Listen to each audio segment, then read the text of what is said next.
everyone, it's Donna Stellhorn, your practical astrologer, here to talk to you about the new moon on August 18, 2020. And this is for Scorpio or Scorpio rising. And let's just jump right in.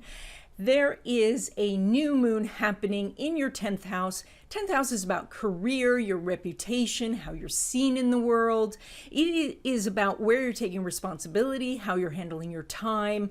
And so this new moon says that you have about 4 weeks of, seed planting. Well, all right, that's confusing. You have 1 week for this new moon, but this new moon is the only new moon you're going to have in your house of career for a whole year. So that's why I say you also have 1 month of planting seeds for things you want to manifest within a year. But things that you want to manifest quicker, you have about a week. I hope that clears that up. So this is a really significant new moon, and so I want to break it down for you and tell you what's coming up. For example, this new moon, the sun and moon are making a conjunction to Mercury, also in your 10th house at 28 degrees of Leo. And what this means is that the Mercury is so close to the sun. I guess I should say first, Mercury is your thinking process, how you process information, how you disseminate information, so how you express yourself, what you hear from others, the information that you're collecting, and what you're saying to yourself. And so this Mercury is sitting so close to the sun that in normal terms, we would say this is a conjunction and we'd say, oh, yay. But the sun is so bright that it obliterates the Mercury. It is called combust. And it means that there's no difference right now between your ego and what you're thinking. And so what can happen is that it can be very, very hard to hear what other people are saying. It can be hard to hear advice or anything that's outside of how you see yourself. So it's kind of like being in your own little echo chamber. Now, this happens every once in a while, and this is going to be happening for this new moon. So it's actually happening for everyone. But for you, where the issue could be is when you're listening to career advice or professional advice, that's the thing that might not get through. Now, in addition to that, Mercury, it is making a trine to the South Node in your second house of money. And normally, again, we would say yay for a trine, but this is a South Node. And the South Node is that thing that we do that we've done before, that thing that we go to when we're afraid. It is where we hide from the world. And so it is like going backwards. And the trine makes it really, really easy to do. Now, in addition to this, there is the Mars in Aries in the 6th house, making a trine to both that South Node and the Sun Moon. And so you have a grand trine. And again, I have to say, usually I'd be saying yay, but this time I can't, because with the South Node involved, what happens is that you feel a little antsy, and so you take an action, but that action that you choose to take is just like something you've done before, and it's something that hasn't worked before. And so now you're on this little hamster wheel of just doing the same things over and over and over again, with that Mercury obliterated by the sun, not hearing that, oh, wait, I could be doing something else. So what can pull you out of this feedback loop? That is the North Node. The North Node at 2 degrees of Gemini in your house of resources from others, it is doing the sextile. Now, the sextile is something that feels difficult at first, but once you take action, it becomes easy or beneficial. Now, the North Node is talking about your life path, and so it's suggesting that you go out and find resources from others. That is, go find the advice from other people and be mindful about it. Say, I am finding you to tell me what I'm doing wrong here, and so that you then can make that connection. And while you're being mindful about it, then wonderful things can happen. Now, this new moon has one more aspect, and that is that it is making an inconjunct to that Saturn at 26 Capricorn, and is exact inconjunct.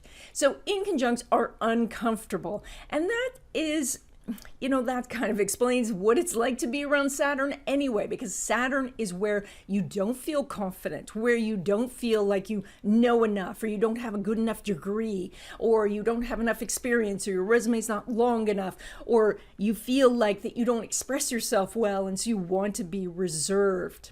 So this is a thing that is kind of tripping you up because I've just said that you need to go out and mindfully ask for advice, but here you are with Saturn in the third doing an inconjunct saying, the last thing I need right now is any criticism. And you have one more aspect, or actually I should say configuration, with this new moon. Can you believe it? It's amazing. You have two sesquines along with that inconjunct. So let me explain what that is. So first of all, a sesquine is a 105 aspect. It's a minor aspect. I hardly ever talk about them because sesquines are very hard to access. Because it's such a minor aspect, we're not paying attention to it. And so therefore, some of these other aspects that scream louder just get our attention. But because it's in a configuration, now you can use it. So a sesquine is a combination between a square and a trine. And it is like trying to do something when the equipment you have isn't quite up to par. So for example, if you were cooking and you needed to slice a tomato, but your knives were very dull, you would have to use a lot of concentration and precision to slice the tomato. Otherwise, you're just going to squish the tomato. So that's what the sesquine is like. Your tools are not sharp, but you have to do this, so you do it mindfully and with precision, and then it works. So here you have first, that inconjunct that we were talking about, that's the Sun inconjunct Saturn. Saturn is making the sesquine to Uranus, and then Uranus is making the sesquine to the Sun Moon. So what I'm saying here is that you have a point of reserve, a point of hesitation, a point of fear, and then you also have a hidden treasure. So let's go over those two things. So the Saturn is that point of shyness or that point of reserve. Being in the third house, it means like you don't even like the sound of your own voice. You don't want to go over details. You're not being thorough. You're being overly logical with problems instead of using your gut to actually aid you in decision making, that you're focused on the problems. You're not looking at opportunities. It's about not feeling smart enough, not feeling like you have enough education, not feeling like you're getting support maybe from siblings or from the community around you. So then we do the sesquines, the two sesquines that go to the Uranus. This is your hidden treasure, and the Uranus in the seventh house says what the hidden treasure is: other people. That other people are going to open doors for you. That you can go in and ask even a half question, and people are going to say to you, oh my gosh, I know exactly what you need. That this person leads you to this person that leads you to the open door. It also says that you're able to spot through your perception who's going to be helpful, who's not going to be helpful. You are going to be able to let go of non-helpful people, to really surround yourself with people who are supportive of you. This also does say that you are very good at weighing options and letting go of things that aren't going to work for you. But the most important thing is this makes sudden, unexpected connections in your life that are extraordinary. That is when you DM some big time celebrity, they actually could DM you back. This is that sort of energy. All right, so let's go around the wheel and see what's going on. And the first thing we want to do is look at relationships. And you have very romantic Neptune in your house of romance, and that Uranus, your hidden treasure planet, in your seventh house. This bodes very well for relationships and things like that, especially if you want to meet somebody new, especially if you want that person to be on the romantic side rather than just a friendship or a business partner. You have some real opportunities. Now, the energy isn't quite as synced up as we usually like because the Venus is not making an aspect to Scorpio or the co-ruler Mars, but that's okay because you are doing the aspect with the sesquines, and so you can really access this energy when in other times you may not be able to. So this does say that you have to be precise. That is, ask the universe for the types of people that you want to bring in for relationships, and then go out and start meeting people. Of course, that would be out being online these days, but that's still fine. As you set your intention, that is just like you slicing that tomato with precision, because you have to do that because it's a dull knife. And one of the reasons it's a dull knife right now is because there is no way really to get out and meet lots of people. You do have to do it online. And so there has to be more precision. There has to be more intention. There has to be more mindfulness. And you can do that because of the sesquines. Now, your fourth house, your home, your family also is part of that sesquine aspect because it is ruled by that Uranus. So we do see that there are opportunities to make changes at home. If you're moving, again, if you were looking for a new apartment, if you sat down, wrote out a list of everything you wanted, and then found the top handful of things that are really must-haves, and then started looking, then started putting out the energy, and then what you want can appear. So this is all about being mindful. And it's the same with having the relationships with the people at home. If you do it mindfully and with intention, then that sesquine aspect kicks in and happiness can come to you at home.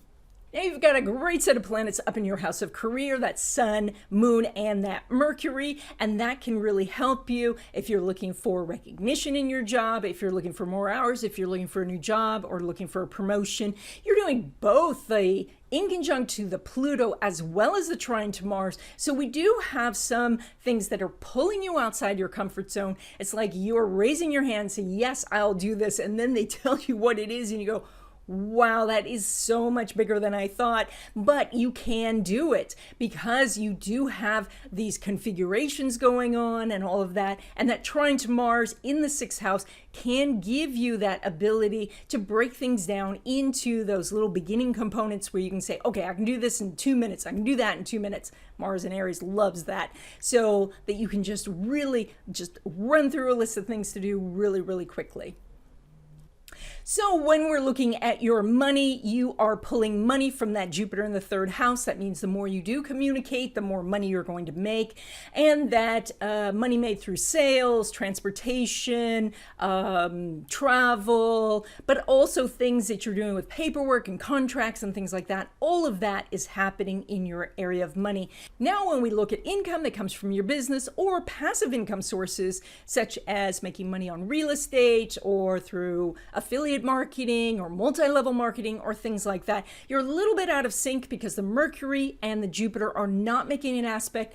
This is okay because they are going to line up. You could also say that things are being pulled together here. And this is one of those more mindful aspects because if you look at it, the Jupiter's making a conjunction to the Pluto, which is making a conjunction to the Saturn. The Mercury's making a conjunction to the Moon and the Sun. And of course, those two are doing the inconjunct. So we can pull these two together, but all we end up with is an inconjunct. So it does say that there are some extraordinary money-making opportunities, but they are way out of your comfort zone. And you'll have to look to see if that's something that you want to tackle. What I would suggest is that you just kind of cool your heels because this energy will line up, which will mean that right now maybe more money is going out because you're doing investing, and later more money will come back in. But right now it is not lined up to make it easy for you. It is all outside your comfort zone. And when it comes to money derived from career, we have a very similar, an exactly similar aspect going on because we are looking at the relationship between Jupiter and Mercury again. And so everything I just said is it's the same. So if you want to make more money in your career than usual, it's probably going to take a job change, and that job change pulls you out of your comfort zone.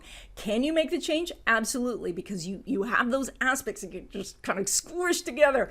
But it is something where you have to decide. And what I will tell you is that not this month, but in future months, it will be easier. So why not just wait until these planets line up? So right now, what you could consider is that as you're going forward, you would look at these different options for you. Someone says, oh, you could lead this team, or you could go for this promotion or things like that. And you may be hanging back and say, I'm not ready. But now you can start visualizing having it so you can get ready. When we look at your windfalls and money that could be made from high-risk investments, first of all, I have to apologize that part of fortune should not be there. That is a mathematical calculation between sun, moon, and ascendant. And of course, we don't have a valid ascendant here because I don't know your chart. And so I should not have put that point in there. And so, oops. So just ignore that. What we have here is the Neptune, and it's making that lovely sextile to Jupiter, which is good news for you. That means that you do have some windfall opportunities. Now, this is a lot of Pisces and Neptune, Jupiter energy, and that Sagittarius energy of Jupiter. It can just go overboard, and so I do want to pull you back a little bit. This is only a sextile, and so that means that through a little bit of work and activity, you can get something beneficial, but this isn't something where you need to bet the farm or something like that. I would say you need to both be looking at what your intuition is saying about it, but also you also need to look at the hard numbers because Jupiter's in the third house. So you need to have that balance. And if it's something you haven't practiced at, if it's something that's fairly new, really go very, very small, because unfortunately that Neptune in Pisces can make things look like they're going to work out when in actuality, you think it's going to be like a flood, but you only get like a trickle. And so you don't want to be putting in too much of your resources on something that is not really going to pay out. And that's it. I hope you enjoyed this video. If you did, please hit the thumbs up. If you haven't already, please subscribe and stay on this video a little while longer because LaRue wants to say hi.